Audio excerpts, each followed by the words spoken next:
هر زندانی مجرم نه وي. زندان کې پروت هر کس مجرم او بدکاره نه وي.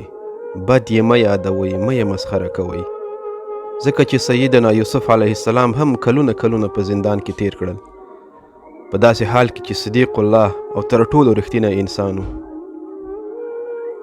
د یو چا اولاد دې کولی چې نافرمانه دی او بېلارې شوی دی، نو مخکې له وخته قضاوتونه مه کوئ او د هغه کورنۍ په تربیه او اخلاقو باندې ملنډې او مسخرې مه وهئ، ځکه چې نوح علیه السلام هم د اولاد له مشکل سره مخ و او نافرمانه و، په داسې حال کې چې نوح علیه السلام د الله تعالی پیغمبر و، صفی الله و.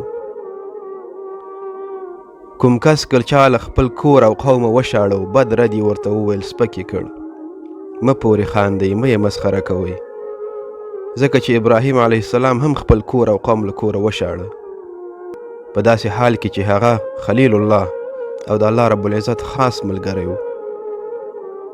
د چا په کار، شغل او مسلک باندې ملنډې او مسخرې مه کوئ، ځکه سیدنا لقمان نجار، خیاط او شپونکی و، په داسې حال کې چې د الله جل جلاله په نزد حکیم او دانا انسان و.